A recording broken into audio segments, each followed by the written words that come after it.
redzu, ka interesi par grāmatvedību ir liela, un man ir prieks par to, jo patiesībā sakot, es saku no pieredzes, ka man ir saskara bijusi gan ar lieliem uzņēmumiem, gan ne tik lieliem uzņēmumiem, un, diemžēl, ir jāsaka, ka ļoti daudz uzņēmēji vispār nezinu, kas grāmatvedībā notiek viņu, un kā tiek atspoguļot viņu saimnieciskā darbība.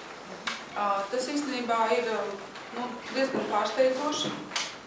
Es nebiju gaidījusi kaut ko tādu, bet izrādās, teiksim, tiešām, ka tā ir problēma, un ka daudz uzņēmēji, kuriem ir pat, teiksim, viņi ir uzņēmēji darbībā jau gadus 5-10, un viņi un tā nezinu, kas notiek viņu grāmatvedības uzskaitē. Viņi paraksta, piemēram, gada pārskatus, ja, teiksim, neskatoties, kas tur uzticās savam grāmatvedim, un vispār pašiem nav par to nekāds nojausmas, kas viņiem finanšu pārskatos vispār tiek atspoguļots. Tas ir ļoti skumji. Tas es varu pateikt no pieredzes, ka uzņēmējiem, tā kā uzņēmējiem ir jāatbild par visu, kas notiek viņa uzņēmumā. Viņš uzņemās pilnu atbildību gan par pārskatību, gan par visu saimnieciskās darbības atspoguļošanu, gan par nodokļu aprēķinu. Tad loģiski mēs no tā varam izdarīt secinājumu, ka viņam ir jāzina, kas tur tiek atspoguļots un kā tas uzņēmums vispār izskatās. Jo mēs normāli uz jebkuru datumu, neatkarīgi no tā, vai tās ir gada beigas, vai tas ir gada vidus, vai vienalga kurš datums, varam dabūt uzņēmuma, teiksim, fotogrāfiju. Ja? Šī uzņēmuma fotogrāfija izskatās ne jau tā, ka mēs kaut ko nofotogrāfējam, bet es jums parādīšu, kāda izskatās uzņēmuma fotogrāfija uz jebkuru brīdi. Protams, normāli ņemot, mēs skatāmies gada beigas, 31. decembri, normālu kalendāro gadu, kas ir arī pārskata gads pārsvarā visiem uzņēmumiem, un līdz ar to mēs orientējamies uz gada beigām. Un attiecīgi uz gada beigām tad mēs arī nofiksējam šo stāvokli, kas ir uzņēmumi. Bet es saku, neatkarīgi no tā, jūs varat nofiksēt šo stāvokli absolūti jebkurā datumā. Un jums, kā uzņēmuma īpašniekiem, vadītājiem, jums ir jāzina, kas tajā pārskatā ir atspoguļots. Lai jūs varētu pēc tam izdarīt kaut kādus secinājumus, un lai jūs arī varētu uzņemties kaut kādu atbildību par to, ko jūs esat vispār parakstījuši un vispār, lai jūs orientētos tajā situācijā. Protams, jūs paļaujaties uz grāmatvedi, tā viedokļa, ka jūs paši negrāmatosiet, un jūs nesaliksiet visas skaitļus pa posteņiem. Tas jums arī nav jādara. Bet tad, kad jūs saņemat pārskatu, jums tajā pārskatā ir absolūti jāorientējās un jāzina, kas ir kas. Jo diemžēl tā situācija ir tāda, ka pēc tam, pēc kaut kāda laika perioda, kad uzkrājās šie pārskati, kuri ir parakstīti, par kuriem nav, teiksim tā, pašam uzņēmējam informācijas, diemžēl sekas dažreiz ir ļoti, ļoti skumjas. Gan nodokļu sakarā, gan arī vispār, ja ir kaut kāda uzņēmuma reorganizācija, pārdošana vai kaut kas tam līdzīgs, tad atklājās visādi brīnumi, kurus vispār neviens nav gaidījis, un tad brīnās visi. Es domāju, ka ņemot vērā tā, kā mēs esam apmēram saplānojuši mūsu darbu, es ļoti, ļoti gribu, lai jūs saprastu to, ko es jums saku. Un, ja jūs kaut kādā momentā kaut ko nesaprotiet, jūs man vienkārši prastiet. Tāpēc, ka mans uzdevums nav jums šeit kaut ko prezentēt, ka, teiksim, mums bilancē šādā izskatā, un tas ir tā un tā un tā. Es gribu, lai jūs saprastu, kas ir finanšu pārskatos, un kā jūs šos finanšu pārskatus varat paši lasīt un kā jūs viņus varat kontrolēt. Jo patiesībā sakot, jūs esat kā uzņēmuma īpašnieki un vadītāji, jūs arī esat pirmie un galvenie auditori.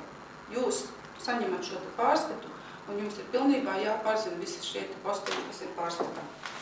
Tagad es jums apmēram parādīšu, kāda ir jūsu uzņēmuma fotogrāfija. Runāsim, teiksim, par 31. decembri, bet kā jau es teicu, tas var būt absolūti kurš datums. Tā, jums grāmatvedis iedos gada pārskatu, kurā būs normāli 3 sadaļas. Uzņēmuma aktīvi, uzņēmuma pasīvi un peļņas un zaudējuma aprēķins. Es tiešām nezinu, cik jums ir liela zināšanas šajā jomā. Bet, es teiksim tā, es stāstīšu visu no sākuma, un tad jūs, teiksim, ja jūs ļoti labi saprotat, jums ir kaut kāds priekšzināšanas, tas ir labi, bet, ja jūs, teiksim, vēl līdz galam nesaprotat, jums vismaz būs ieskats, jūs sapratīsiet, par ko es vispār jums gribu pateikt. Tātad, ja mēs sadalām uzņēmumu pārskatu, teiksim, sadalām viņu 2 daļās. Viena daļa tas ir aktīvs, un otra daļa ir pasīvs. Aktīvā ir tas, kas jums pieder. Pasīvā ir tas, no kurienes radies tas, kas jums pieder.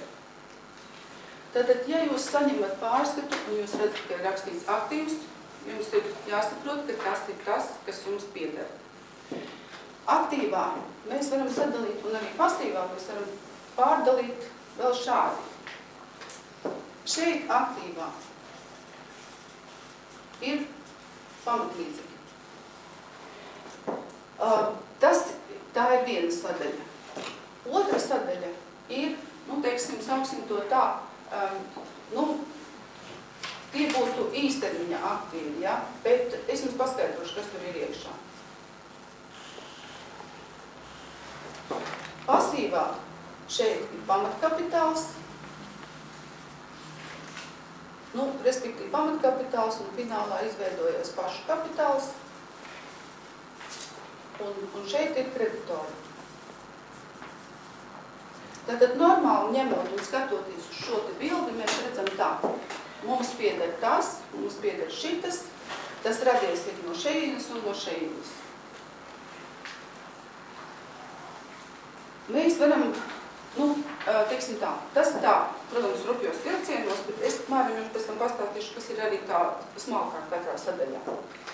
Tātad, ja mēs paņemam pavisam vienkārši piemēru, jūs uzsākat, piemēram, uzņēmējdarbību, ja? Jūs iemaksājat pamatkapitālā, agrāk bija 2000 lati, tagad var iemaksāt arī latu. Jūs iemaksājat pamatkapitālā, sāksim kaut ar to pašu latu. Šeit jums parādās viens lats, tā ir jūs iemaksas pamatkapitālā, tā ir nauda, ka jūs esat ieguldījuši. Šeit jums īstermiņa aktīvos ir naudas līdzekļi. Tātad jums šeit ir nauda viens lats, un pamatkapitālā jums ir viens lats. Tātad jūs redzat to saikni starp šīm divām lietām. Tas ir viens lats, kas jums ir bankā, un no kurienes viņš ir radies. Tas ir jūsu ieguldījums pamatkapitālā. Ja jūs šeit būtu ieguldījuši 2000 latus, jūs varētu tālāk jau šos 2000 latus izmantot. Tas nav tā, ka jūs ieguldat 2000 un viņi tur stāv. Jūs viņus izmantojat saimnieciskai darbībai. Bet, ja jūs ieguldat vienu latu, valsts tā atļauj, tad jums vienkārši jāsāk domāt, no kurienes jūs ņemsiet naudu tālāk kaut kam pārējam, kas jums ir nepieciešams uzņēmējdarbības uzsākšanai. Tagad, piemēram, jums vajag, jūs sniegsiet kaut kāds pakalpojums, piemēram, tulkošanas pakalpojums. Jums šim nolūkam ir nepieciešams dators, ja?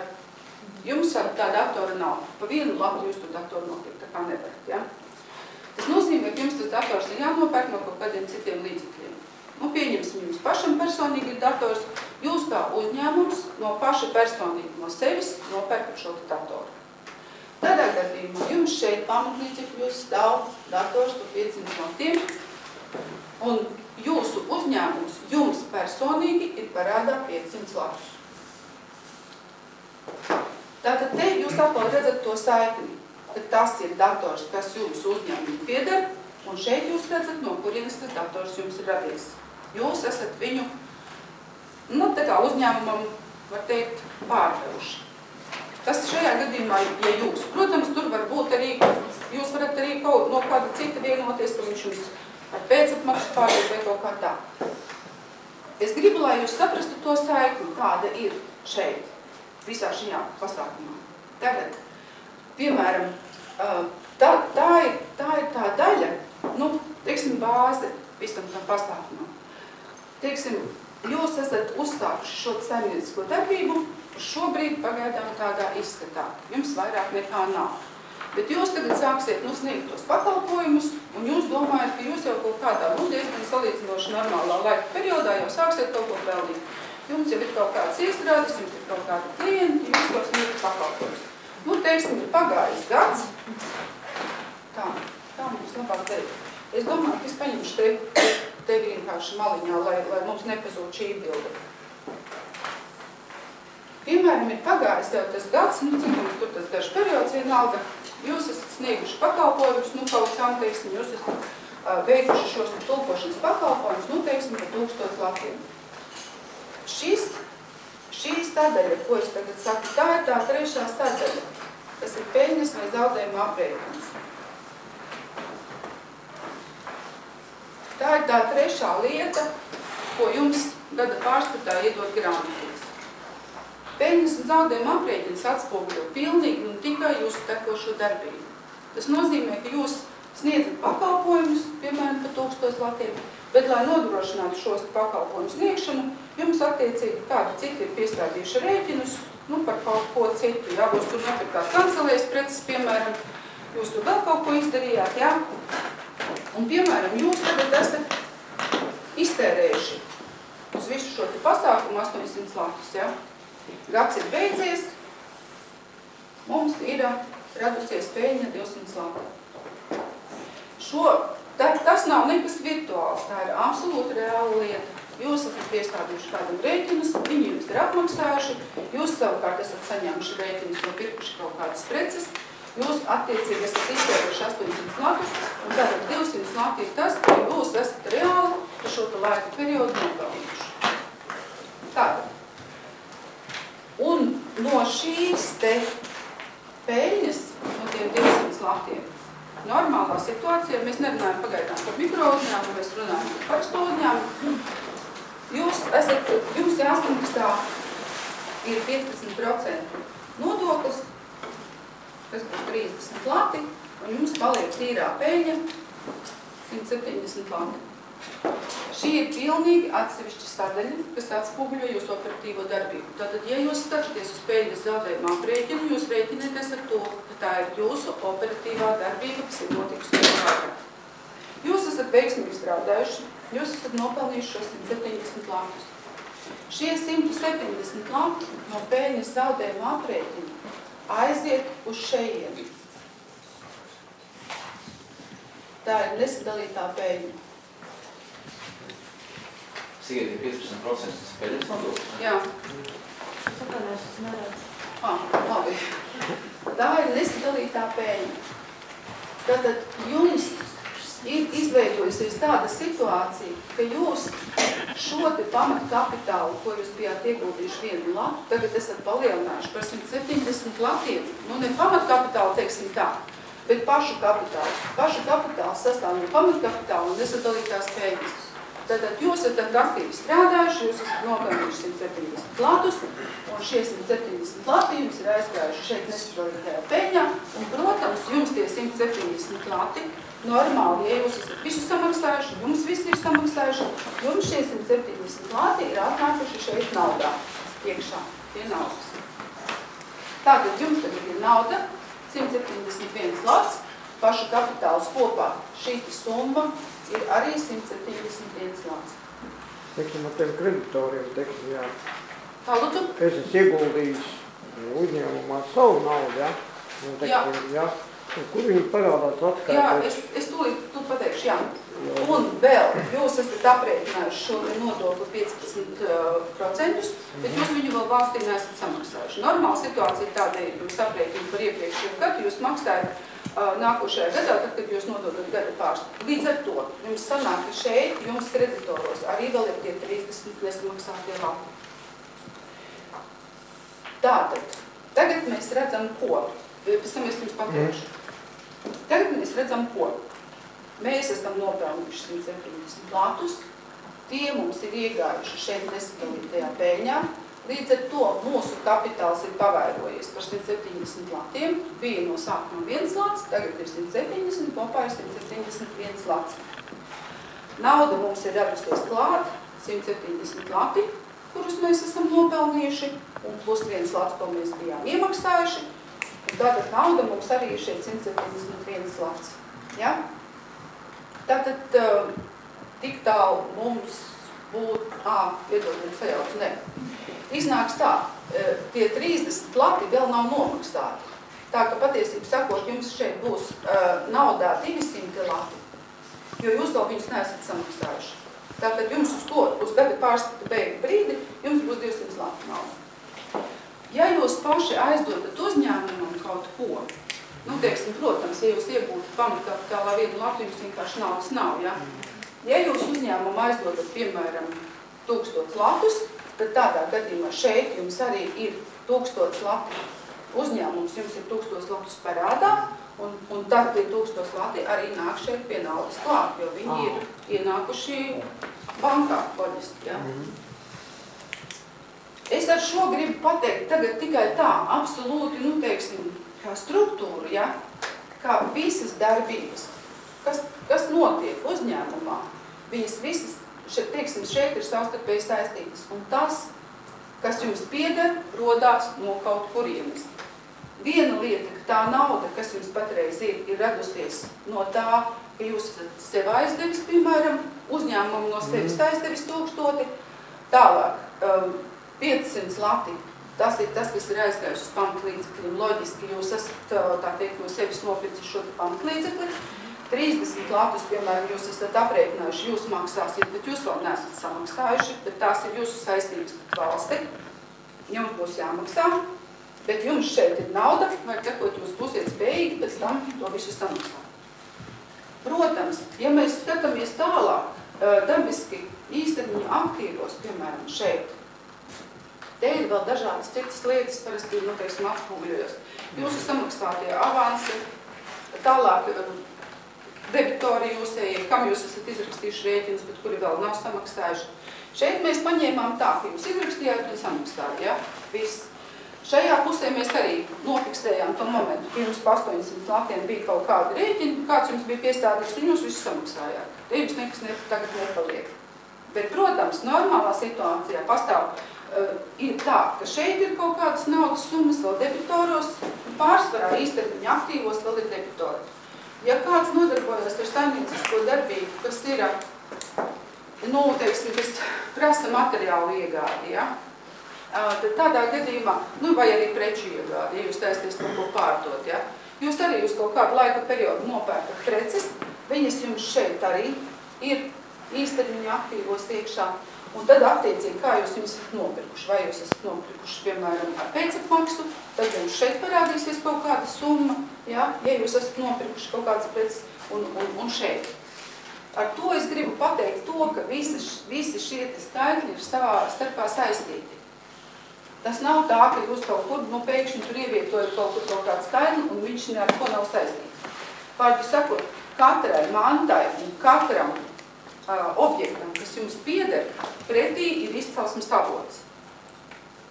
Vai nu tas ir tas, kā es teicu, kaut kādā mērā aizņēmums, vai no sevis, vai uz brīdi nesamaksātie nodokļi, vai nu, jebkas, kam jūs esat parādā, vai arī tas ir tas, ko jūs esat nopelnījuši. Jo jūs jau strādājat, loģiski jūs strādājat, lai gūtu peļņu. Un līdz ar to, ka to peļņu, ko jūs gūstat, jūs arī ieliekat iekšā saimnieciskajā darbībā un rezultējās viņa, nu, pārsvarā viņai būtu jārezultējās, protams, naudā.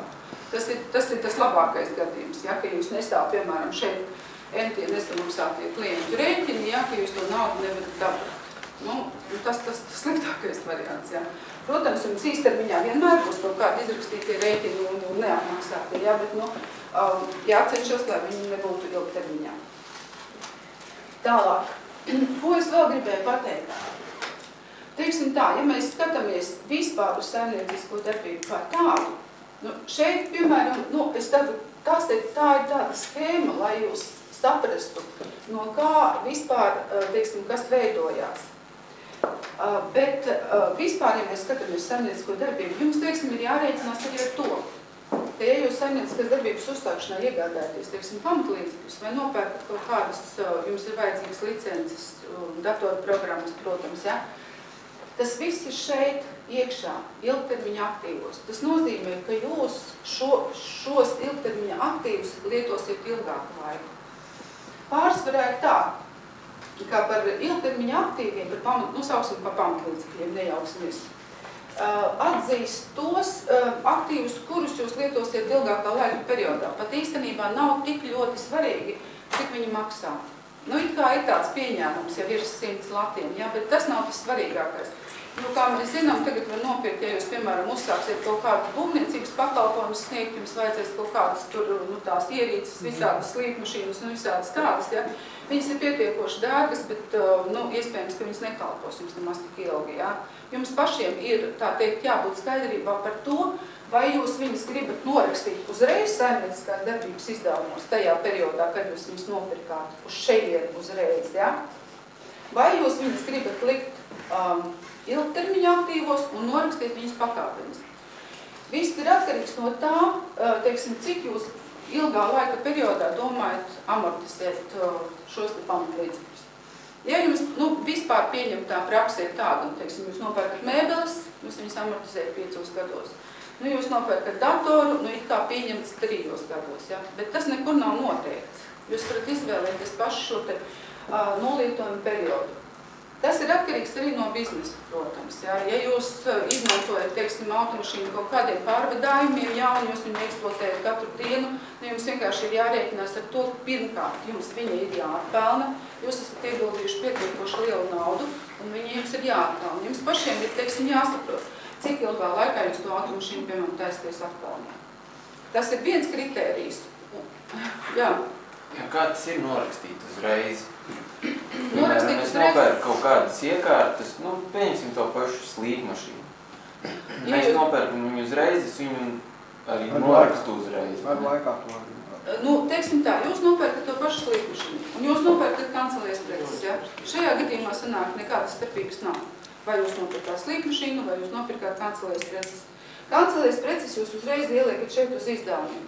Jūs, piemēram, jūs izrakstījāt rēķinus tam pasūtītājiem par 1000 latiem, ja, teiksim, un samaksājāt to, kas jums nepieciešams, lai realizētu šo pakalpojumu. Jūs samaksājāt 800 lati. Šeit tā skaitā var būt arī tā slīpmašīna.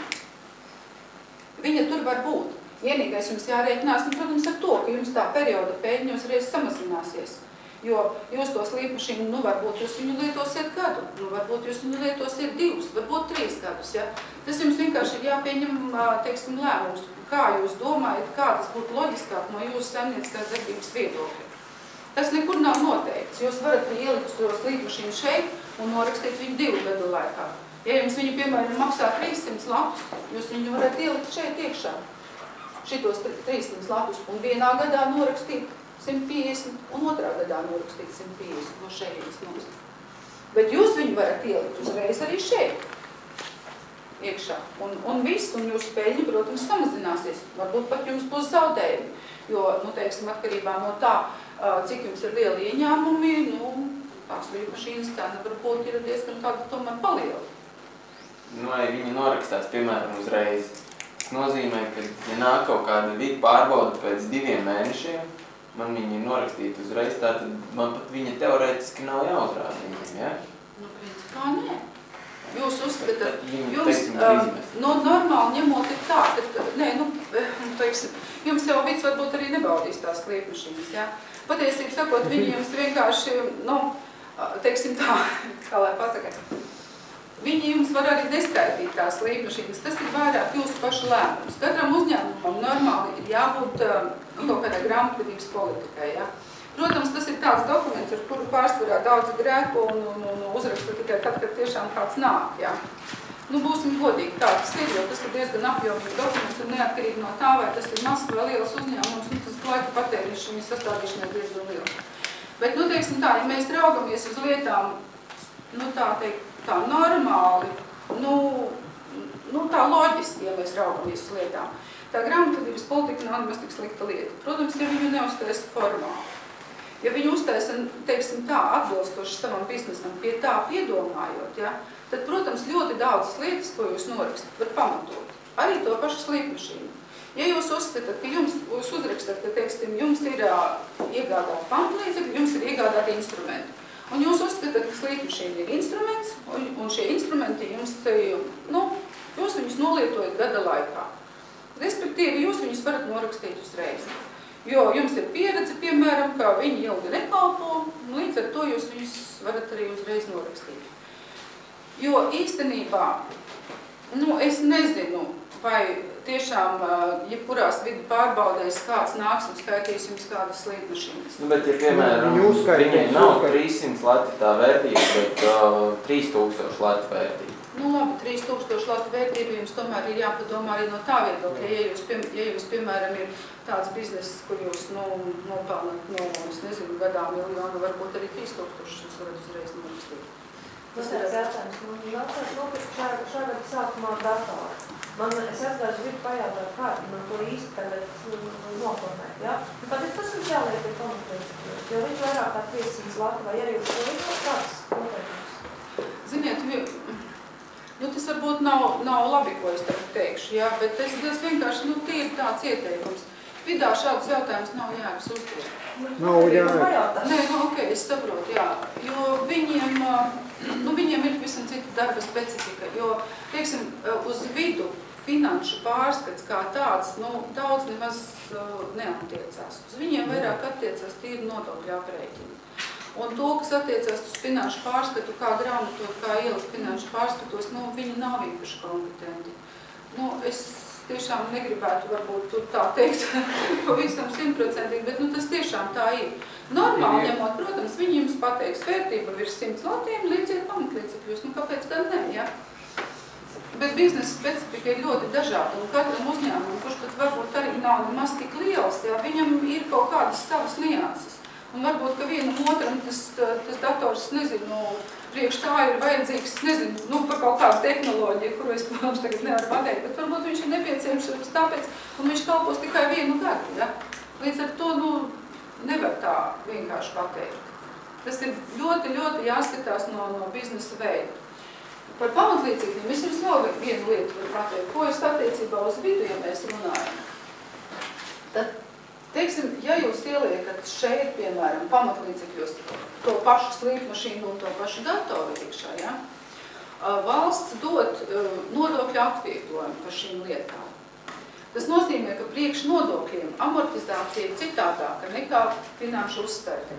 Finanšu uzskaitē jūs paņemat un amortizējat tā, kā jūs domājat, ja? Es lietošu, piemēram, šo datoru 5 gadus, man neviens neaizliedz viņu amortizēt 5 gadus. Es domāju, ka man viņš kalpos tikai 3, es amortizēju 3 gados. Bet, kas attiecās uz nodokļiem, ir pavisam citi noteikumi, un tie ir likumā par uzņēmumu ienākumu nodokli, un tur ir skaidri pateikts, ka elektronika, teiksim, tās datu uzkrāšanas ierīces visas amortizējās pirmajā, teiksim tā, no sākotnējās vērtības pirmajā gadā 70%, un pēc tam attiecīgi jau no tās atlikušās vērtības nākošajā gadā atkal 70%, ja? Tātad ir pātrināta amortizācija. Pārējie pamatlīdzekļi, kuri normāli, pēc vispār pieņemtās prakses amortizējās 5 gados, tur ir palielinātā likme, tad iznāk 40% gadā. Ja jūs nopērkat, piemēram, mēbeles, ja, tad 40% uz pirmajā gadā jūs jau varat, tā teikt, uz nodokļiem norakstīt. Automašīnām ir savādāk. Vieglajām automašīnām ir 30%. Agrāk bija 40 visiem vienai kategorijai, tagad ir 30%. Tas nozīmē, ka valsts jums dod, teiksim, atvieglojumu par to, ka jūs esat ieguldījuši naudu savā biznesā pietiekoši lielu, lai jums nodoklis būtu mazāks, un ļauj jums uz nodokļiem norakstīt vairāk. Jo, ja jūs, piemēram, šajā gadījumā jums būs pamatlīdzekļi finanšu uzskaitē, teiksim, norakstījušies, piemēram, vidēji, piemēram, ko es nezinu, teiksim, 200 lati, ja, tad iespējams, ka nodokļos jums viņi būs norakstījušies nevis 200 lati, bet, piemēram, 500 lati vērtībā. Ne par šīm summām, bet vispār, ja. Es gribu pateikt tikai to, ka nodokļu aprēķins attiecībās pamatlīdzekļiem ir savādāks. Deklarācija vispār ir drusciņi savādāka. Tur ir dažas lietas, kas palielina apliekamo ienākumu, dažas lietas, kas samazina apliekamo ienākumu. Šī peļņa, ko mēs šeit, šeit, 200 lati pirms nodokļa, ja? Tā peļņa pirms nodokļa, viņa nesakritīs ar to peļņu, kura būs ar nodokļu apliekamā peļņa. Šī ar nodokļu apliekamā peļņa var būt gan lielāka, gan mazāka. Tas ir atkarībā no tiem izdevumiem, kas jums ir bijuši. Ja jums ir normāli saimnieciskās darbības izdevumi, teiksim, tur preču izmaksas, tur, es nezinu, kancelēs preces telpu noma, degviela, kur jūs esat pamatojuši, par ko mēs parunāsim vēlāk, kas ir ļoti populāra lieta. Ja jums ir normālas tādas izmaksas, kuras jūs tiešām varat pamatot, ka tās attiecas uz saimniecisko darbību, tad viņas ieiet šajā postenī mierīgi, un viņas arī šeit paliek tā peļņa, kur jums jāpaliek tikai šī. Bet ja jums no šīm izmaksām, piemēram, ir iekšā kaut kādas reprezentācijas izmaksas, vai jums ir kaut kādas izmaksas, kur jūs, piemēram, sarīkojat saviem darbiniekiem balli vai kaut ko tādu, ja, tad tās izmaksas palielina apliekamo ienākumu. Līdz ar to sanāk, ka šie 200 lati var nebūt 200 lati, bet viņi, piemēram, priekš nodokļi var būt 300 lati, bet ja jums ir pamatlīdzekļi iegādāti pirmajā gadā, tie var arī būt 100 lati, piemēram, priekš nodokļi. Tātad tā peļņa atšķirās. Bet ja jums ir interesi par deklarāciju, es jums par deklarāciju pēc tam pastāstīšu, kas plusējās, kas mīnusējās, bet tas ir tā. Šajā gadījumā tas ir vienkārši tāds aprēķins, lai jūs saprastu, no kā vispār rodās bilances postī. Teiksim, ir jautājums, teiksim, ja man iet bojā vai nodok, kā viņi tad noraksta? Nu, viņi tad noraksta, tad viņi vienkārši no šejienes aiziet. 100%. Jā, viņi norakstās uz šejienu, uz izmaksām. Tur ir jābūt kaut kādam apliecinājumam. Skatoties kāda manta. Ja jūs, piemēram, automašīnu aizvedat uz lūžņiem, ja jums, protams, vajag kaut kādu aktu par to, ka kāds ir pieņēmis no automašīnu lūžņos, ka viņi nav remontējumi un viņa tur ir beigta un no kaut kādiem autotirgotājiem apstiprināt vai kaut ko tādu. Ja jūs, piemēram, norakstat kaut kādu datoru, ja jums, piemēram, arī ir datoru firmas, kas dod apstiprinājumu, ka jums tur, piemēram, ir nobrucis kaut kas tur tā, ka jums tas remonts ir dārgāks nekā jauns dators, tad jūs arī, protams, viņu varat norakstīt uzreiz. Ja jūs norakstat kaut kādu, teiksim, konkrētā gadījumā slīpmašīnu, ja jūs vienkārši paši sastādat aktu un uzrakstiet, ka viņa tur ir tik ļoti mocījusies par šo laiku periodu, ka viņa vairs nav eksploatējama, ja jums viņa ir pamatlīdzekļi. Jā, bet, teiksim, šitās ir sīkvienības, jo, teiksim, ēkas iet bojā.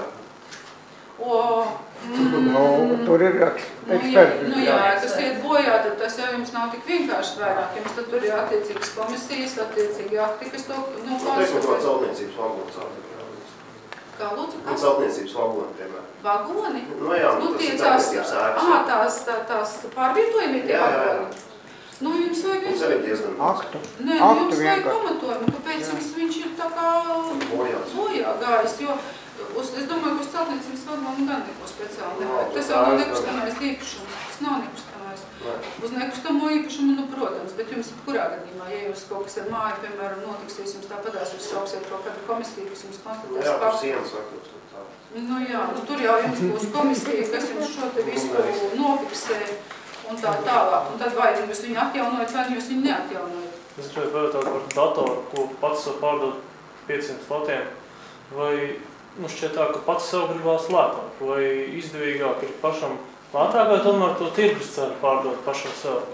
Īstenībā jums ir izdevīgāk par tirgus cenu pārdot, tāpēc, ka jūs šo naudu pēc tam varēsiet dabūt no uzņēmuma ārā bez jebkādiem nodokļiem.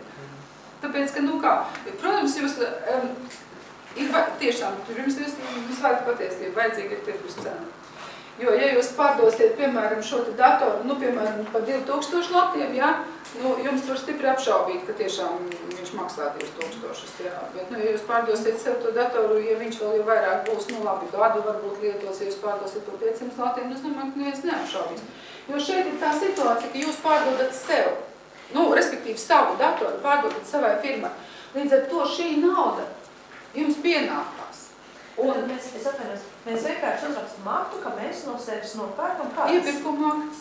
Ir tāda vispār pieņemtā forma iepirkuma akts. Un to iepirkuma aktu noformē un blakus vēl ir tāda izziņa par to, ka jūs apliecināt, ka jūs pārdodat personīgu īpašumu. Tas nozīmē, ka viņa neapliekās ne ar kādiem nodokļiem. Ne jums, ne arī kaut kā savādāk. Protams, ja jūs sāksiet pārdot savai firmai 10 datorus, tad tas vairs tādi neies. Tad tā jau būs jūsu saimnieciskā darbība. Tad jums būs jāiet uz vidu un jāreģistrējās personīgā saimnieciskās darbības veicē, pārdosiet sev 10 datorus savai firmai. Bet vienu gan var. Uzrakstiet iepirkuma aktu, uzrakstiet to apliecinājumu par personīgās mantas pārdošanu un ar to arī tā kā pietiek. Un šī ir tā nauda, es teiktu, ko jūs varat dabūt no firmas ārā, neapliekot ne ar kādiem nodokļiem, jo firma jums šo lietu ir parādā. Jo tālāk šī manta tiek izmantot saimnieciskai darbībai, viņi normāli amortizējas, jums ir tāds biznes, kur jums ir dators nepieciešams, kaut gan es nezinu, tagad tāda biznes, kuram nebūtu nepieciešams, bet vienalga, ja mēs runājam par datoru, tad tas tā ir. Jā, lūdzu. Sakiet, vai mēs varam nedaudz sīkāk izšķidāt to nodokļu aprēķinu uz pamatlīdzekļiem, tos atvietojumus? Mēs varam, mēs tūlīt izdarīsim. Ok, labi, es to paturēšu prātā. Vārdu sakot, es gribu jums pajautāt. Jūs apmēram sapratāt šo te lietu? Jautājums, kas notiek ar pēļņu, jo tas ir mazkapitāls, jā. Respektīvi, jūs domājat, ja jums ir tas viens lats? Jā. Tā lieta ir tāda. Nu, ok, es gribēju izstāstīt pēc grāmatu, labi, es izstāstīšu grāmatu, tad jūs sapratīsiet. Vārdu sakot, šī ir tā peļņa, kur jūs varat sadalīt dividendēs. Tad, kad jūs esat nomaksājuši šo te nodokli, respektīvi aprēķinājuši nodokli, ja? Šī ir tā sadalāmā peļņa. Agrāk viņa neaplikās ar to, tagad viņa apliekās vēl papildus ar 10%. Bet jebkurā gadījumā priekš uzņēmuma šī ir sadalāmā peļņa. Tātad jūs šo te peļņu varat sadalīt. Jūs varat nolemt gada beigās, ka es tos 170 latus gribu sadalīt dividendēs, nomaksāju 10% valstī un saņemu savus atlikušos latus un esmu sadalīt dividendēs un viss ir skaisti. Bet tas ir tajā gadījumā, ja jums ir pamatkapitāls sasniedzis tos 2000. Ja jums pamatkapitāls nav vēl sasniedzis 2000, jums jāatlicina no tās peļņas ir daļa, lai jūs varētu palielināt to, noteiksim, pamatkapitālu. Es godīgi sakot nepateikšu tagad, vai tas ir jāizdara gada vai 2 gadu laikā jāpaskatās, bet katrā ziņā ir jābūt tā, ka tam pamatkapitālam ir jāpieaug līdz 2 2 gadu laikā. 2 gadu laikā, nu jā. Viņam ir jāpieaug. Tā ka jums ir jāstrādā tādā veidā, nu, ņemot vērā to, ka valsts jums devusi šo te iespēju uzsākt saimniecisko darbību ar lata kapitālu, jums ir jārēķinās, jums ir jānopelna un jāpalielina šis pamatkapitāls. Es gan godīgi sakot nezinu, kādas sankcijas tajā gadījumā, ja jūs neesat palielinājuši to pamatkapitālu. Es neesmu vispār ar to pagaidām saskārusies, jo tas lata kapitāls jau laikam ir kādus 2 gadus tikai knakti. Un tad kurš nu ir palielinājis, kurš nav, kuram ir no kā, kuram nav no kā. Jo jūsu saimnieciskās darbības rezultāts jau varbūt arī zaudējumi. Šajā gadījumā mēs uztaisījām šādu aprēķinu, mums sanāk peļņa, jā, bet tikpat labi mums varbūt arī zaudējumi, jā. Un tad mums paša kapitāls aiziet ar mīnus zīmi šeit, un tas jau vairs nav labi. Tad ir vai nu jāpalielina paša kapitāls, jums jāiegūt papildus kaut kāda nauda. Nu, jādomā vienkārši tā kā ko darīt, ja jūs gribat, lai tas uzņēmums izskatītos, nu, teiksim, pirmkārt izskatītos normāli, un otrkārt, lai viņš varētu arī izdzīvot, jo patiesībā sakot, no kaut kurienes jau tam visam ir jārodās. Jo, kā mēs tagad konstatējam, šie ir tie avoti un tā ir tā manta. Un ja viens no avotiem ir jūsu peļņa, un ja jums viņas nav, tad jautājums, kur ņemt naudu. Tad ir vai nu kaut kāda aizdevumi, ja jums ir iespējams no kāda dabūt vai no kaut kurienes, ja. Es pats varu aizdot to naudu. Jūs varat aizdot tā naudu, protams, jums neviens neierobežo. Vienīgais tas, ir tas, ka, nu, teiksim tā, ja jūs ilgstoši aizdosiet naudu uzņēmumam, ja jums vienkārši var sākt interesēties, no kuries jūs to naudu ņemat. Ja jums ir vairāki uzņēmumi, piemēram, vai ja jums ir, piemēram, darba alga, jūs varat pierādīt, ka jums ir kaut kādi ieņēmumi, un jūs varat aizdot, nav problēma. Bet, nu kā, ja mēs runājam tīri no pieredzes, tad parasti jau ir tā, ka uzņēmumi īpašnieki aizdot uzņēmumu naudu, no kurienes viņi tā kā to ņem. Sakiet, kā tas 170 izpaužās, ka pamatīdzekļus ir ieskaitāt pie tā viena lata klāt? Nē, tas nav pamatīdzekļus, tas ir pamatkapitāls. Tad būs 170. Kā viņš izpaužās? Ne tā, naudā vai mantā? Jā, ieskaitot mantā. Nē, saprotiet, kā ir normāli ņemot, es saku, jums paliek, teiksim tā, jums bija, es saku, pieņemsim, ka visi ir samaksājuši visi, jā, un visi ir nomaksāti. Jūs saņēmāt 1000 latus, iztērējāt 800 latus, ja? Nu, jums normāli ņemot, ir jāpaliek bankā naudai 200 latiem, ja? Nu tā, klasisks piemērs, 200 lati. Un šī ir tā jūsu peļņa, 200 lati. Viņš arī izpaužās, normāli ņemot, viņš izpaužās naudā. Problēma rodās tikai tajā apstāklī, ja jums ir, piemēram, kaut kādi neapmaksātie klientu rēķini, kurus viņi jums nav samaksājuši. Tad loģiski jums naudas nav, bet peļņa jums ir tik un tā. Jautājums ir par to, cik jums reāli, ir viņi samaksājuši, jo varbūt tāda situācija, ka, piemēram, viņi jums, teiksim, šeit jums, piemēram, debitoros ir kaut kādi 150 lati, jūs neesat saņēmuši 150 latus, ja, no šī te 1000. Bet pie šīs situācijas, piemēram, ja, jūs arī kādam piegādātājiem varbūt neesat samaksājuši 150 latus. Arī kāda iespēja pastāv. Tas nozīmē, ka jūs nesaņēmāt naudu no klienta 150 latus, un jūs arī kādam piegādātājiem nesamaksājāt 150 latus. Bet peļņa jau no tā nemainās. Jo peļņa ir tas, ko jūs uzliekat kā savu pakalpojumu cenu, ņemot vērā to, ka jūs esat aprēķinājuši, apmēram, cik jūs pakalpojums maksās. Tas nozīmē, ka jūs esat aprēķinājuši, cik jūs, teiksim, iztērēsiet materiālos kaut kādos pakalpojumus, kas jums jāmaksā. Un jūs esat noteikuši šo pakalpojumu cenu ar kaut kādu uzcenojumu. Un šie te ieņēmumi jau jums ir ar to uzcenojumu. Un izdevumi attiecīgi jums ir tādi, kādi no jums viņi ir. Teiksim, tā nesamaksāt, tas, ko jūs nesamaksājot, ko jums nesamaksāja, ja, tā ir principā jau tāda, teiksim, vairāk vai mazāk, sauksim kā norēķina kustība. Bet peļņu tas neskar. Jūs varat izrakstīt rēķinu pa 20 000 latiem, un jums viņu var nesamaksāt. Jums tie 20 000 lati būs šeit peļņā, bet naudas jums nebūs. Jums stāvēs šeit debitoros 20 000 šeit. Jūs parādīsiet sev peļņu šeit, labi, abstrahēsimies no nodokļiem. Jūs parādīsiet šeit peļņu sev 20 000, jūs viņu varēsiet sadalīt. Bet naudas jums par ko sev izmaksāt nebūs. Tāpēc, ka jums tas debitors nebūs samaksājis. Es gribu pateikt to, ka peļņa nav tas pats, kas naudas kustība.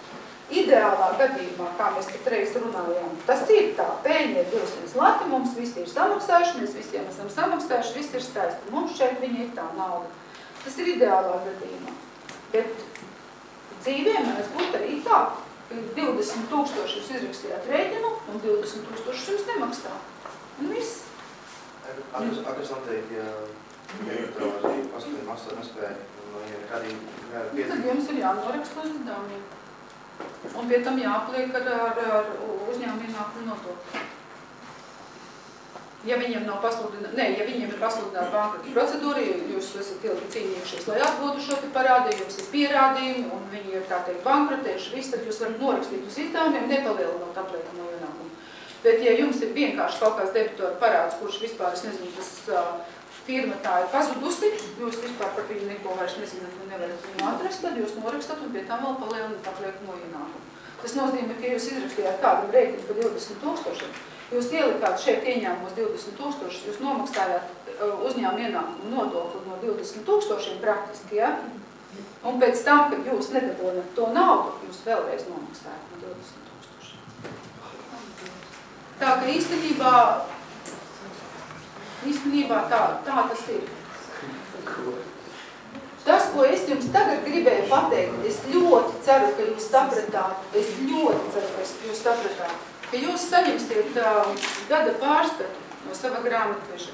Man jāsaka, apmēram tā, un negribās jau par sevi arī teikt slikti vai kā, bet grāmatveža profesionālais līmenis arī ļoti dažāds. Jums nevajadzētu paļauties uz to, ko jums pasaka grāmatvedis, jums jānomaksā tik un tik nodoklis, un tā teikt, es jau ieliku PDS-ā un parakstīju gada pārskatu, un visi uz to brīdi atvieglot nopūšās un ir laimīgi. Un vēl jau vairāk, tas notiek pēdējā dienā, pēdējā stundā. Teiksim tā, jūs esat uzņēmēji, jums ir savs bizness, vai viņš ir liels, vai viņš ir mazs, neatkarīgi no tā, jūs atbildīgi par visu. Līdz ar to jūs prasiet savam grāmatvedim, lai laicīgi jums iedot gada pārskatu izskatīšanai. Jo neviens auditors labāk par jums nepateiks, kas jums pieder un no kurienes tas ir radies. Jo, teiksim tā, ja jums jau būs gada pārskats, teiksim, jau tādā apjomīgākā izskatā, ja, tur būs daudz posteņi, piemēram, iekšā pamatlīdzekļos, tur būs vairāki posteņi, tur būs varbūt kaut kādas iekārtas un vēl kaut kas, jā, te būs debitori, te būs samaksātie avansi, te būs kaut kāda nodokļa pārmaksa, naudas līdzekļi, pašu kapitāls ir tāds, kāds viņš ir, tur ir pamatkapitāls viena gada nesadalītā peļņa, nu, teiksim, pārskata gada nesadalītā peļņa, iepriekšējā gada nesadalītā peļņa, ja jūs viņu neesat sadalījuši dividendēs. Kreditori schēma visiem lieliem vai maziem uzņēmumiem ir viena un tā pati. Jums ir pilnīgi pašiem jābūt pārliecinātiem par to, kas ir iekšā katrā no šiem posteņiem. Neatkarīgi no tā, cik tur ir rindiņu. Jūs saņemat no grāmatveža šo pārskatu, jūs uzreiz skatieties tā, jums ilgtermiņa aktīvos pamatlīdzekļos stāv, piemēram, 800 lati. Jūs uzreiz padomājiet, kas tas tāds ir. Protams, pēc kaut kāda laika viņi būs noamortizējušies, vērtība varbūt vairs nebūs 800 lati, bet tur, es nezinu, 600 lati, ja? Bet jums ir skaidri jāzina, kas tur ir iekšā. Vai tur nebūtu kaut kādi brīnumi, kurus jūs tur vispār jums nevēlaties redzēt, ja? Tālāk, ja jums ir preces, jūs esat, piemēram, kaut kādu, nu, es nezinu, veikalu vai, nu, vienalga vai materiālus nopirkuši priekš tām pašām būvniecības, teiksim, pakalpojumiem vai priekš kaut kā tādu. Jums ir jāprasa, lai jums būtu vismaz saraksts. Gada beigās tiek prasīta inventarizācija, bet ja nav inventarizācija, vismaz sarakstu. Lai jūs izietu cauri šiem materiāliem un saprastu, vai viņi tiešām jums reāli ir. Tam nav nekādas nozīmes, ja jūs šeit krāsīt kaut kādus neestošos materiālus un viņi tur stāvēs gadu gadiem. Tālāk, debitori. Jūs apskatieties, vai jums patiešām šajos posteņos, kas ir atšifrēti, vai jums tiešām tādi debitori ir. Galu galā, nu, protams, tad, kad jūs saimnieciskā darbība jau iegūst kaut kādu lielāku apjomu, ja jūs nevarat atcerēties galvā pilnīgi visus debitorus, visus samaksātos avansus, vēl kaut kādus tur nākamo periodu izdevumus, uzkrātos ieņēmumus un vēl kaut ko, jā. Jūs to nevarat atcerēties, bet katrā ziņā jums ir jāprasa par katru no šiem posteņiem saraksts. Jo tā ir pilnīgi reāla lieta. Tas ir tas, kas jums pieder. Tie nav nekādi joki un tās nav nekādas grāmatvedības transakcijas. Tā ir reāla lieta, kas jums pieder. Es ieteiktu arī pārbaudīt naudas līdzekļus. Bet tas, kas jums ir bankas kontā, ok, to jūs varat atšifrēt. Bet ja kādam, piemēram, no jums ir kase, un kā mēs zinām, dažreiz ir tādas transakcijas, kuras tur, nu, piemēram, vajadzīga ir tā kase, jūs tur izņēmāt, piemēram, naudu no bankomāta, un tad jāieliek kasē, un tad attiecīgi no kases viņa vēl kaut kur aiziet un tā tālāk. Un, ja, piemēram, ir kaut kāda tirzniecība, ja jums ir tirzniecība, tad arī pastāv iespēja, ka jums kāds norēķinās, protams, ar kases aparāts jums ir un tā tālāk, visādas tādas lietas. Pārbaudiet naudas atlikumu, kas jums ir bilancē. Ļoti bieži, diemžēl, ļoti bieži ir tā, ka viņš ir pilnīgi absurds. Es nerunāju šeit par bankas kontiem, tas jau vairāk vai mazāk ir skaidrs, bet, ja iet runa par kases aparātiem, pārbaudiet to obligāti.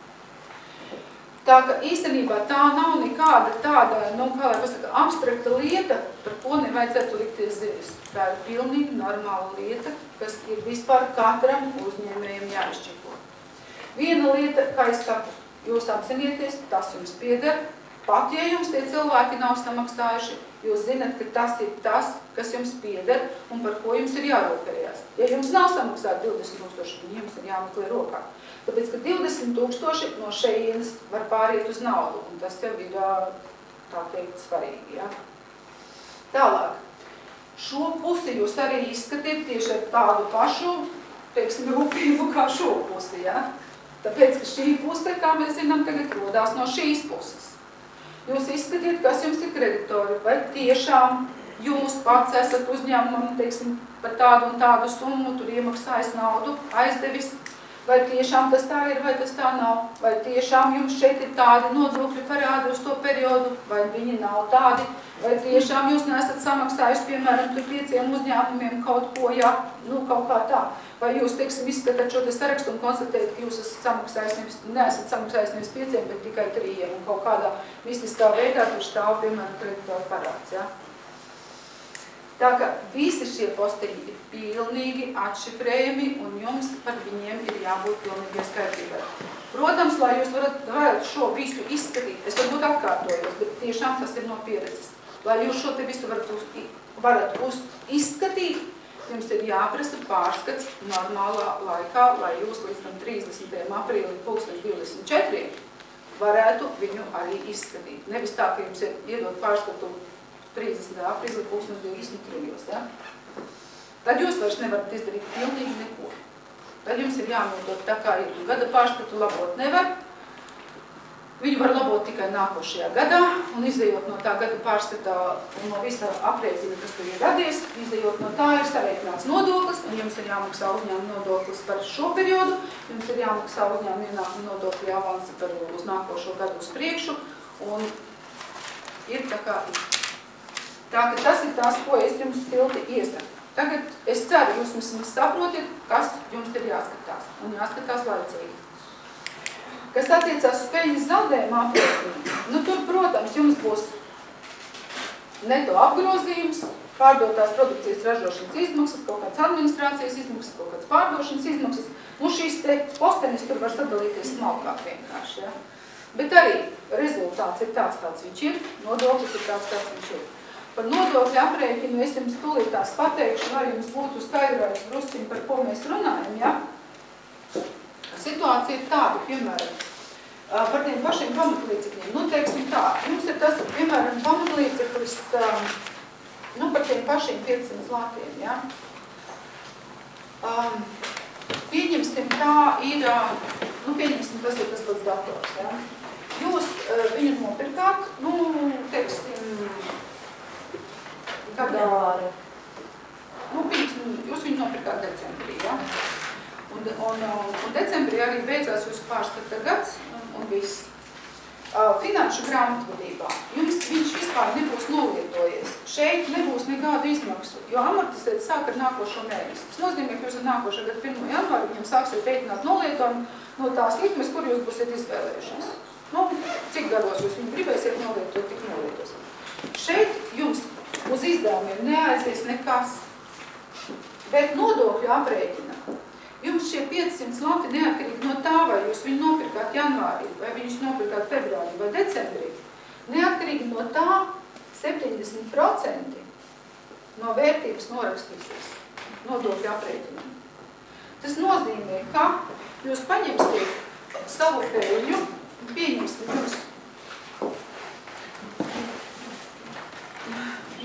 jums šeit būs 490 lati. Tas nozīmē, ka to peļņu, kas jums ir šeit 200 lati, ja, jūs varat samazināt par 490 latiem nodokļu aprēķinu. Tas nozīmē, ka tā peļņa 200 lati, no kuras mēs šeit izrēķinājām nodokli, praktiski nodoklis jums nebūs jāmaksā. Jums būs peļņa 200 lati, jums būs nolietojums 490 lati, tātad jums būs nodokļiem zaudējumi 290 lati. Kur radās 490? Tur savādāk. Oi, ko jūs savietāt? 350. 350. Vārdu sakot, labi, 350 vienalga zaudējumi.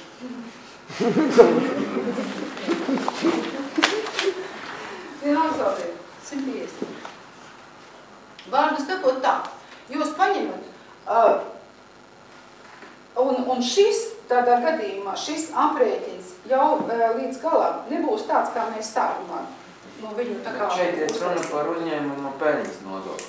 Jā, par uzņēmumu peļņas nodokli. Es šeit runāju tikai par uzņēmuma, nu, teiksim tā, viņš saucās uzņēmuma ienākuma nodoklis, nu, teiksim, peļņas nodoklis, ja? Normālā situācijā, kā mēs reiķinājām, mums ir peļņa 200, mēs pareizinām ar 15%, mēs aprēķinām nodokli, un šī ir tā tīrā peļņa, ko mēs varam ievietot šeit un sadalījumā.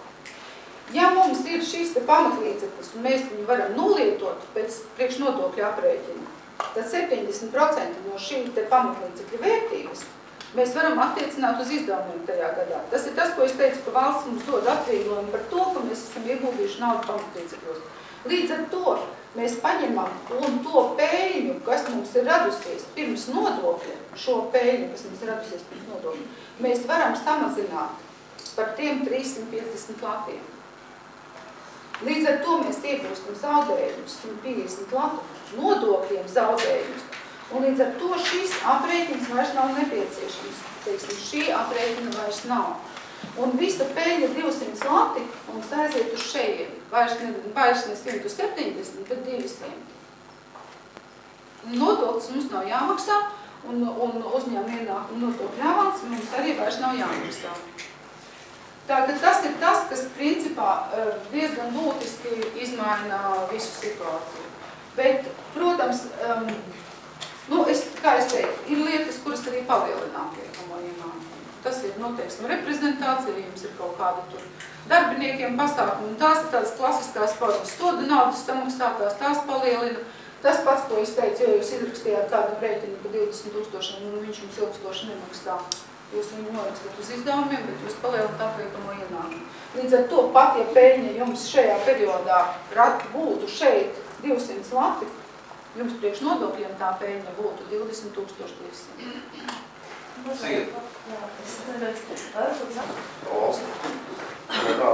Neko jau tur nevar izdarīt. Ja jums šeit vairs nekā nav, tad nav no kā paņemt. Nav ko. Tad nevar likvidēties. Nē, likvidēties var. Daudz jau likvidējās arī ar nodokļu parādiem, bet pirmais, ko piedzen, ja jums ir kāds vēl debitors, kurš ir nesamaksājis uz to likvidācijas brīdi, ja kaut kādu naudu dabūn, tad tas pirmais, kas ir, tad nomaksā darbiniekiem teiksim, un nodokļus. Tu vienkārši izskatās ar 20 000, tu esi vidēji mazam uzņēmumu. Diezgan daudz un liels mīnus. Nē, es jums vienkārši parādīju, teiksim, lai jūs uzskatām saprastu, ka pastāv tāda iespēja, ka jums ir parāds, peļņa jums būs šeit. Naudas jums vienkārši nebūs. Es jums tikai tāpēc to lielo ciparu ieliku, lai jūs saprastu, ja es jums ieliku 100 latus, jūs tur daudz neuzturētu. Kas tie par avans maksājumu uz nākošo gadu no ieņēmumiem? Uzņēmuma ienākuma nodokļu avansums ir. Tas nozīmē, ka ja jums ir peļņa, ja jums ir šī situācija, piemēram, tā kā mēs pirmajā gadījumā rēķinājām, jūs aprēķinājāt nodokli, jums ir nodokļu apliekamā peļņa, ja? Jūs sarēķinājāt nodokli, kāds jums ir, jūs viņu tā kā nodeklarējat, jūs viņu samaksājat, bet ņemot vērā to, ka uzņēmumi ir peļņa un paredzams, teiksim, normālā situācijā paredzams, ka viņam arī nākošajā gadā būs peļņa, tad uzņēmumiem katru mēnesi ir jāmaksā uzņēmuma ienākuma nodokļu avans. Viņu aprēķina tādējādi, ka ņem to peļņu, to nodokli, kas ir šeit aprēķināts, tekošajā gadā aprēķināts, ja? Tad viņu pareizina ar koeficientu, kas ir cenu patēriņu koeficients, tāds, šogad 104%. Pareizina ar to koeficientu un tad sadala pa mēnešiem. Katru mēnesi ir konkrēta summa jāmaksā kā avans. Ar domu, ka nākošajā gadā, kad jums noslēgsies gads, jums atkal būs peļņa un jūs jau kaut kādu naudu būsiet samaksājuši, jums nebūs jāmaksā par visu gadu uzņēmuma ienākuma nodoklis. Pirmajā gadā tas tā nav. Tas ir tikai tad, ja jūs noslēdzat vienu gadu un tas jums parādās. No kādiem konkrētiem uzņēmumiem tas ir SIA, ar PVN maksātājs, nemaksātājs? Tam nav nozīmes. PVN maksātājs, nemaksātājs, tam nav nekāda sakara. Visiem jāmaksā uzņēmuma ienākuma nodoklis nav nekādā saistībā ar PVN. Tad avans visiem? Jā, ja ir peļņa. Ja ir zaudējumi, tad neko, tad ir zaudējumi. Teiksim, nepieaugtas kapitāls visu laiku, ar ko tu SIA slēgs vai ko? Neslēdz jau tos SIA. Ir kā jau normāli ņemot, tam tā ir jābūt, ka viņam ir jābūt pozitīvam tam pašu kapitālu šeit, ja. Tam nekas briesmīgs. Ilgtermiņā, ziniet, viņam ļoti daudz tādu uzņēmumu ar negatīvu pašu kapitālu un ilgtermiņā. Jautājums tikai kā viņi dzīvo. Acīm redzot, viņiem ir kaut kādā aizdevuma. Varbūt viņiem ir iespēja saņemt kaut kādus avansus ilgtermiņā, ja? No kaut kādiem līdzekļiem jau viņi pārtiek. Tev vairāk sanāk kā reitingu lieta, kā prestīžu lieta. Prestīžu lieta ir tajā gadījumā, ja jūs ir, kas jūs finansē. Ja jums ir kaut kāds mācas uzņēmums, kas jūs finansē, jūs varat diezgan ilgstoši dzīvot ar negatīvu pašu kapitālu. Bet ja jums nav neviena, kas jūs finansē, tad es domāju, ka nē.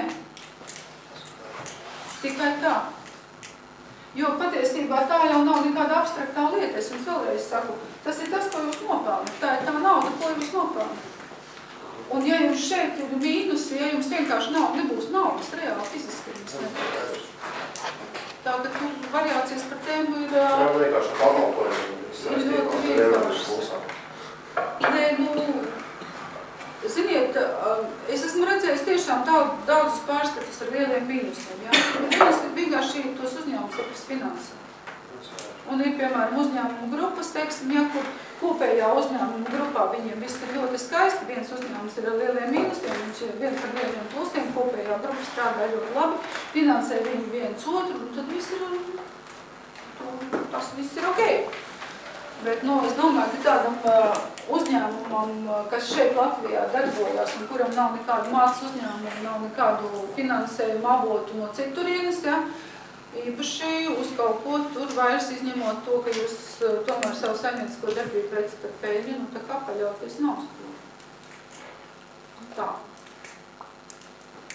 Tā kaut kā. Tas ir tas, ko es šajā sakarā gribēju pateikt. Var sakot, jūs sapratāt, ja? Cik necik. Vienkārši es jums ieteiktu tā, ja jums jau ir uzņēmums, jums ir, piemēram, iepriekšējā gada pārskats. Paņemiet to iepriekšējā gada pārskatu, izskatiet visu cauri, visu aktīvu daļu, visu pasīvu daļu un saprotiet vienkārši priekš sevis, vai jūs zināt, kas tur ir iekšā. Ja jūs nezināt, kas tur ir iekšā, tad prasiet savam grāmatvenim, lai viņš jums atšifrē, kas tur ir iekšā. Vai man ir izdevīgi ieguldīt, teiksim, savu personīgo mantu uzņēmumu? Es tā kā dot uzņēmumu, pašu datoru, viņš ir paliek mācības, viņš strādā. Ko es jums šajā sakarā varu pateikt? Jūs jau varat izmantot arī to savu datoru. Vienīgais tas, ka ja jūs šeit ieliekat uzņēmumu, jūs dabūnat kaut kādu šo te nodokļu atvieglojumu. Tas ir viens. Pateicam, īrēt to no sevis? Īrēt arī var no sevis maksāt nomas maksu, bet tad jums jāpiesakās cīņām dienas tā kā saimnieciskās darbības veicējiem. Jūs mocīsieties ar daudzām citām atskaitēm. Bet var jau arī tā bezatlīdzības līguma noslēgt. Var arī bezatlīdzības līguma noslēgt, protams, bet es saku, šajā gadījumā jūs vismaz iegūstat amortizāciju. Kas ir zaudējumiem ir, vienas 150 zaudējumi, kas nākošā gadā viņi kaut kā? Viņus 150, ja? Un nākošot jūs izreikināt peļņu, peļņu priekš nodokļiem tieši es runāju, ja?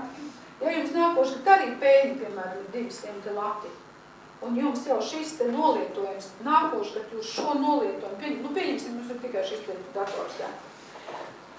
Nākošot jūs rēķināsiet jau tā, jums 500, tad mums paliek 150, tā.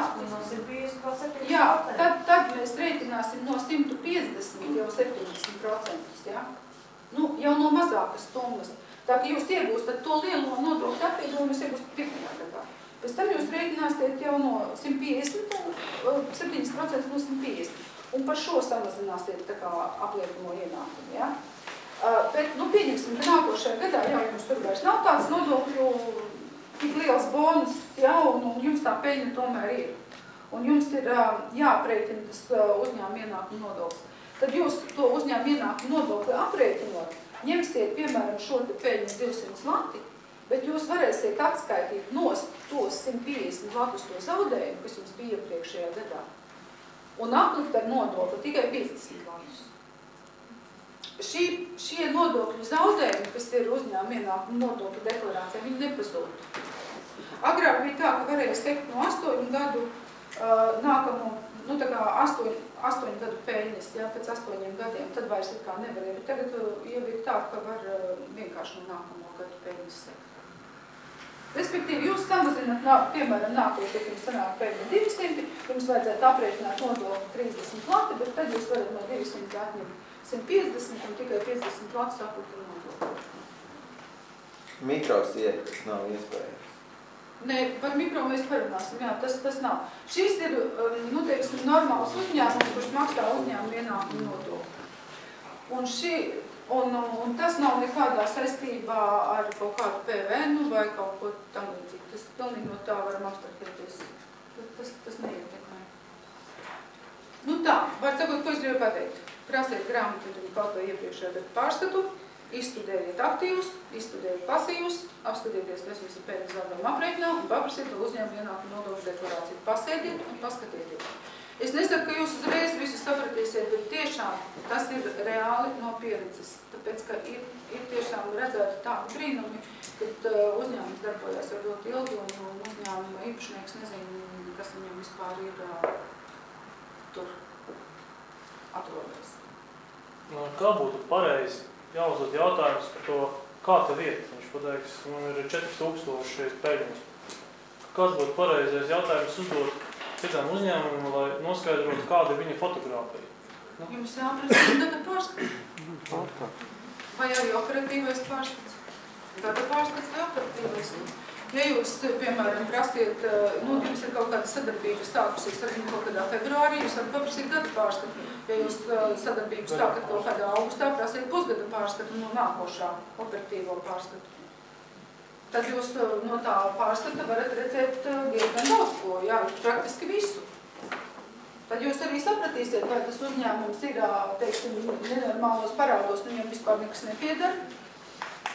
Un arī viņam ir, es nezinu, cik tur tie nemaksātāji, un arī viņš ir parādā, es nezinu, būs pasaulē varbūt, ja? Tad jau jūs arī redzēsiet. Ja jūs redzēsiet to, ka viņam piedara vairāk, teiksim, nekā viņš ir parādā, un kas svarīgākais šajā gadījumā ir pašu kapitāls, viņam ir pozitīvs, un tad jūs ar viņu varat, tā teikt, jau kaut ko pasākt. Nu tā.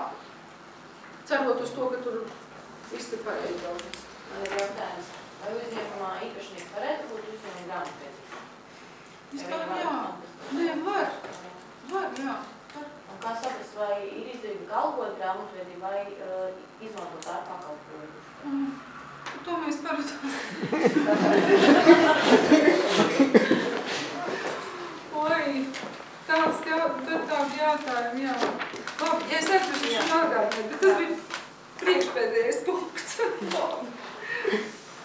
Tā, es ceru, ka jūs sapratāt vismaz daudz maz, jo tad mēs varam pāriet pie nākošā, ar ko atšķirās mikro uzņēmuma nodokļu maksātājs no regulārā nodokļu maksātāja. Jo bez izpratnes par visu šo te mums būtu diezgan grūti runāt par to. Tātad, ja mēs skatāmies tagad, pa priekšu vēl. Ja mēs skatāmies uz uzņēmumu kopumā, mikro uzņēmumu šī viņa fotogrāfija neko neatšķirās no parastā uzņēmuma fotogrāfijas. Pilnīgi ne ar ko. Viņi ir pilnīgi identiski. Mikro uzņēmuma atšķirība ir tikai un vienīgi nodokļu maksāšanā. Un ja mēs šim uzņēmumam no peļņas rēķinājām šos 15%, tad mikro uzņēmumam mēs to nedaram. Mēs apstājamies pie šī skaitļa un viss. Bet šajā skaitļa iekšā jau ir samaksātais mikro uzņēmuma nodoklis šeit iekšā izdevumos. Tā ka praktiski sanāk situācija tāda, ka ja mums ir peļņa, piemēram, tie paši parastais uzņēmums, sauksim viņu parastais, un šitas būs mikro uzņēmums. Ja mums ir parastais uzņēmums, un mums ir, kā mēs tur skatījām, mums ir ieņēmums 1800, mums bija izmaksas, mums bija pēdējais 200, mēs pareizinājām, abstrahēsimies no pamatlīdzekļiem, pagaidām ar 15%, tad ieguvām 170 lapas. Ja? Tad mikro uzņēmumam būs tā. Mēs, mūsu pakalpojumu summa ir 1000 lati, bet mēs no šiem 1000 latiem nomaksājam 9%. Neatkarīgi ne no kā, kas mums vispār šeit tālāk notiek. Tam nav pilnīgi nekādas nozīmes. Mēs maksājam vaļā.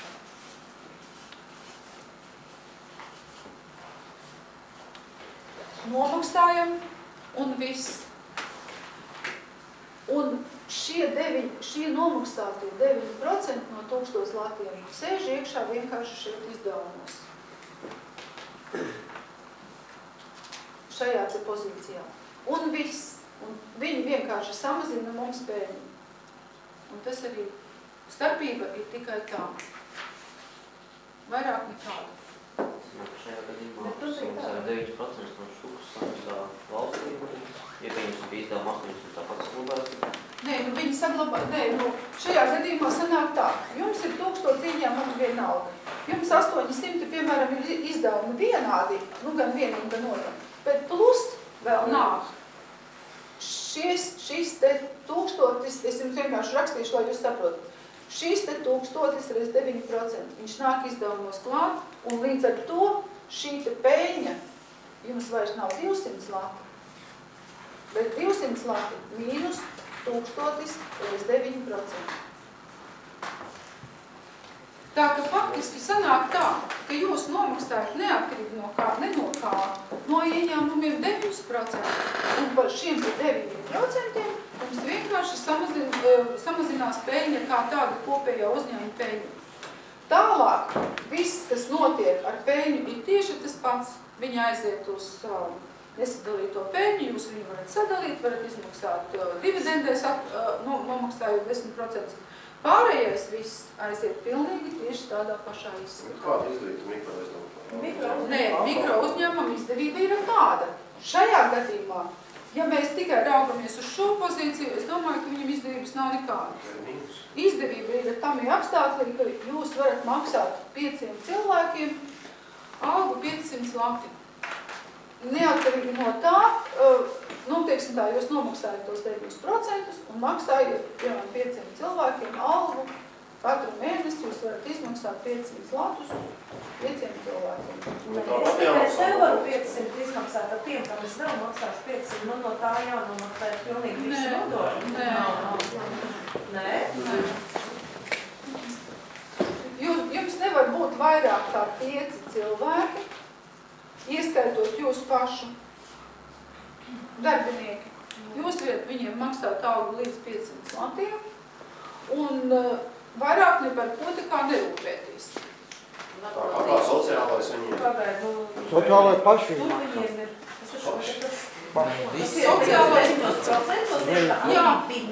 jā, viss ir 9%. Tāpēc 9% pārtrauks. Vienkārši bija arī no vida, vai no kurienes vēl tur tās meitenes radio, un tad viņas taisni teica, jā, tiklīdz ir pats sev maksā, tad jā, tad tie 500, bet tiklīdz darbinieks, tā tur uzreiz ir cita tā nav. Jums ir 5 darbinieki, jūs varat maksāt viņiem 500 latus.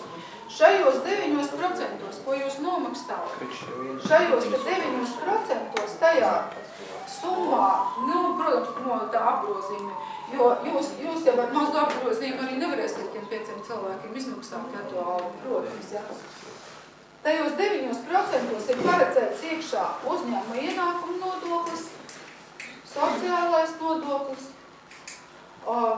iedzīvotāja ienākuma nodoklis un riska nodoklis. Un ieņēmuma dienestā, viņi paši sadala to visu attiecīgi par nodokļiem un proporcionāli pēc cilvēku skaita, pēc algas.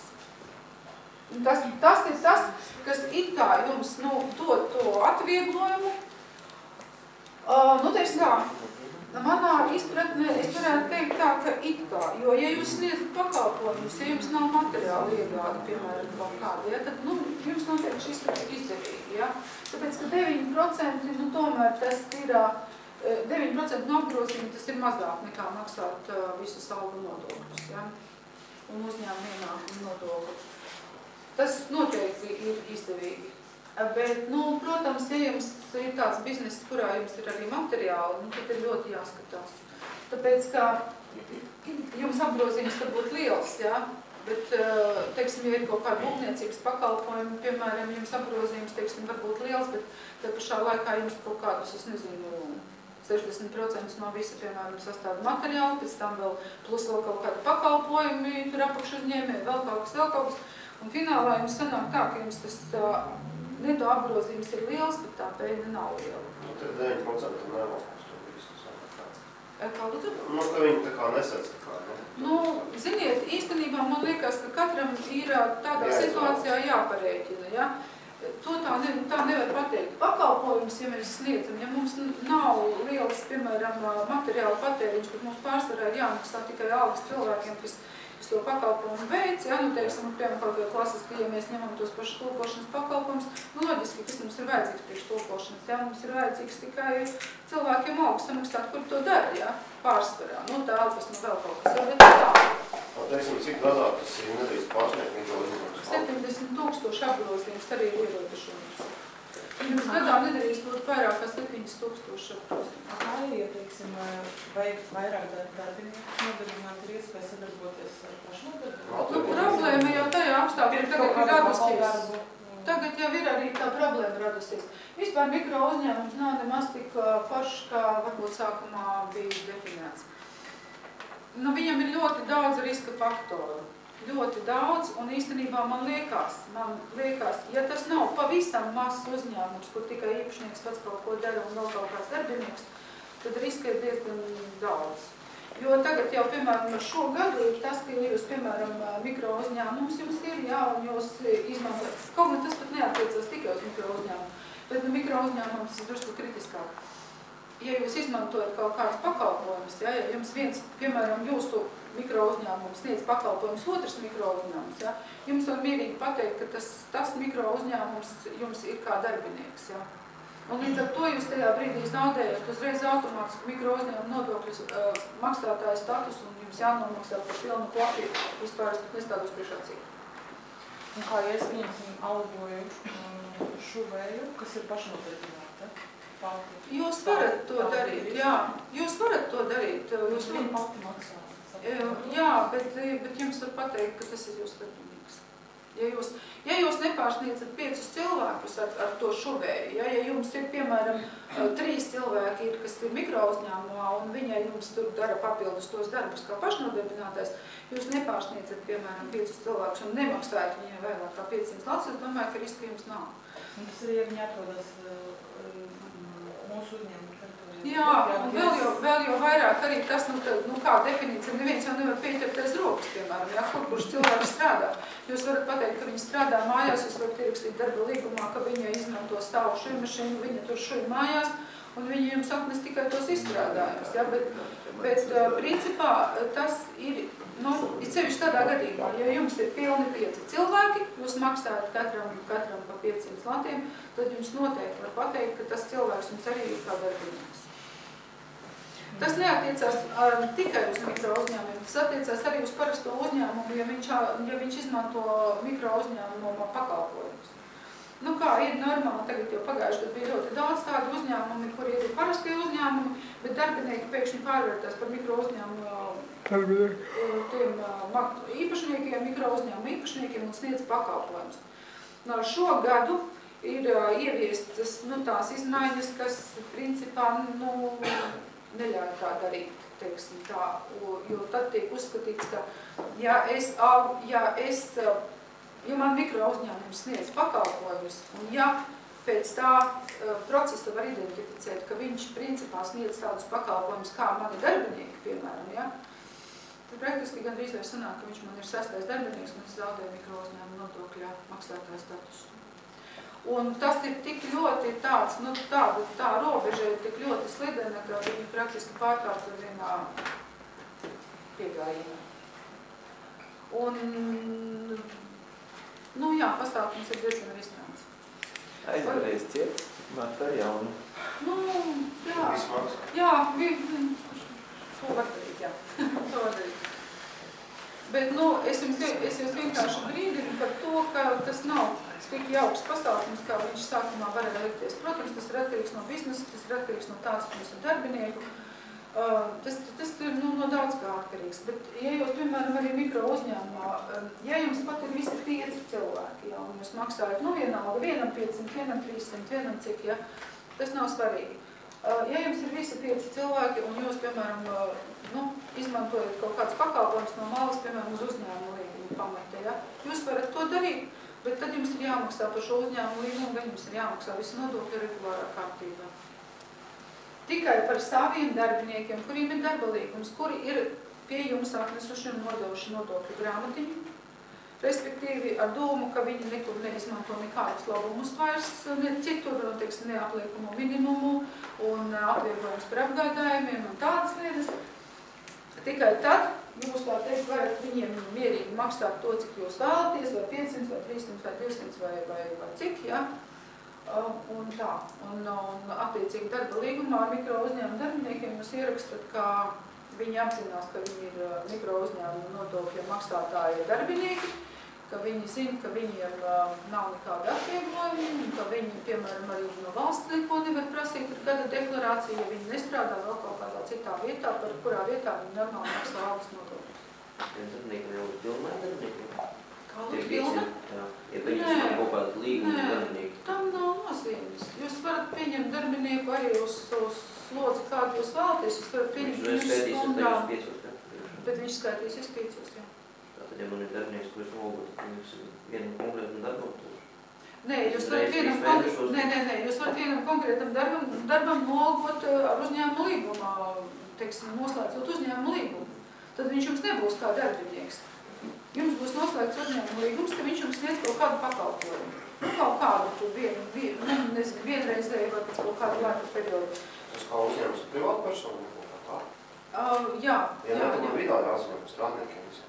Nu, tad ir jāziņo vienalga, jā, bet tas ir uzņēmuma līgums, tas vairs nav darba līgums. Bet par to cilvēku jums jāmaksā ir normālā kārtībā visi algu nodokļi. Tas ir tikai, tas neattiecās tā kā viņš nevar būt jums kā darbinieks, viņš tikai uz uzņēmumu līgumu pamatos. Tātad reizes, kas viņam kaut ko tiktu darīt un pēc tam pārskatīt, un būtu jāstāt līgumu teorijas.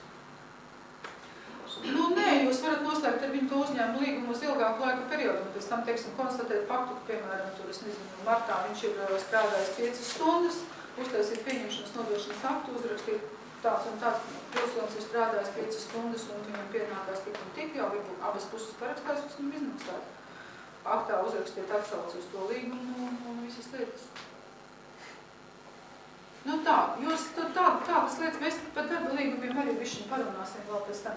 Es vienkārši gribēju jums pateikt to, lai jūs saprastu, par ko tie uzņēmumi vispār, nu, tā pēc būtības atšķirās, ja? Nevis vienkārši, nu, likumā tur ir aprakstīts tā un šitā, bet pēc būtības tā uzņēmuma bilde ir tieši tāda pati. Jātājums ir tikai par to, ka nav jāmaksā uzņēmuma ienākuma nodoklis, bet ir jānomaksā mikro uzņēmuma nodoklis, kas aiziet normāli uz izdevumiem un samazina pēļņu.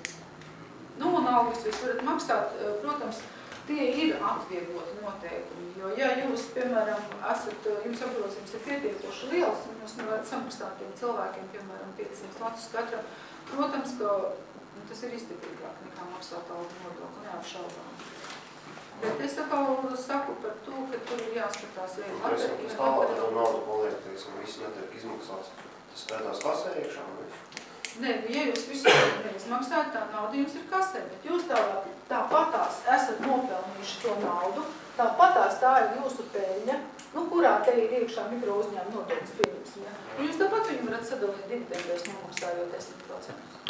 Tie vienalga. Pēc būtības, teiksim, kas attiecās jau uz bilances izskatu un uz peļņas sadalu, tur nekādas starpības nav.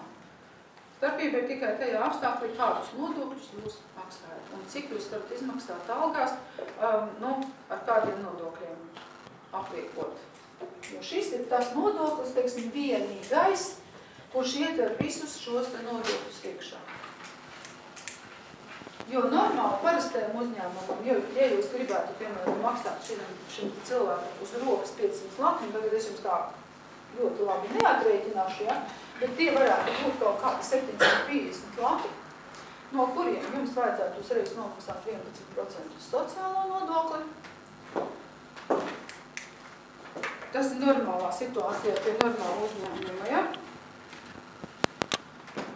Tātad jūs nomaksātu 82,50 latus uzreiz sociālo nodokli, tālāk no tās summas, kas ir 750 lati mīnus 82,50.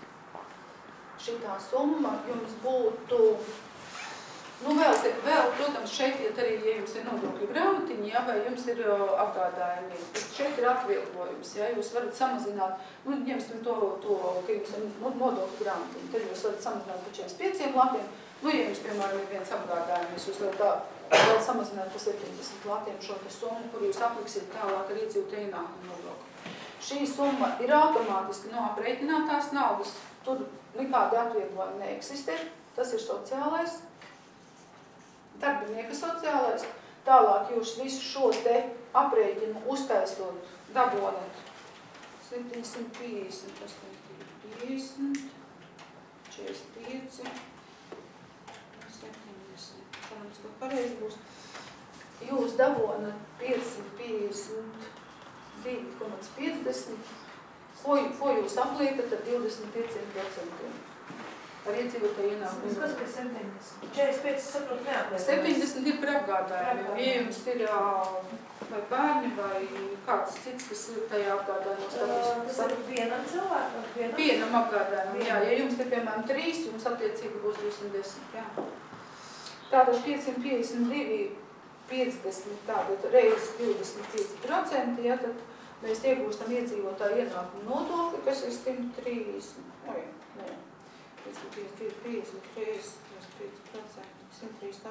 13.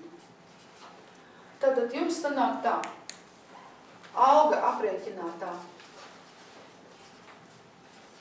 alga ir 750, sociālās iemaksas 11% ir 82,50, iedzīvotāju ienākumu nodoklis 25%. Ir 138,13, un tad cilvēks uz rokas dabūja 80,50, 138,13, 529,37. Man sanāca šeit vairāk, tāpēc, ka mēs pielikām tos atgādājumos klāt. Tā kā aptuveni sanāk tā summa, nu tipa kā 500 uz rokas, bet par cik ir apgādājumi, tad iznāk tā summa uz rokas lielāk. Un vēl no tās summas, kas ir šī aprēķinātā alga 750 lati, vēl ir jānomaksā 24,09%, normālā kārtībā, ja nav pensionārs vai kaut kas tam līdzīgs. Tad ir jānomaksā vēl sociālās iemaksas, kas ir uzņēmuma sociālās iemaksas, 4,09%. Tas ir 180,68. Tātad praktiski sanāk, ka jūsu algu izmaksas uz to, lai jūs cilvēkam šajā gadījumā izmaksāt 529 latus, kas bez atvieglojumiem noteikti būtu 500 lati, nu tā, jā. Tad iznāk, ka jums kopējās algu izmaksas ir 750 plus 180,68, 930,68. Tātad darbinieks jums izmaksā šajā gadījumā kopā 930,68. Tie 180 tie ir zaudējums. 180?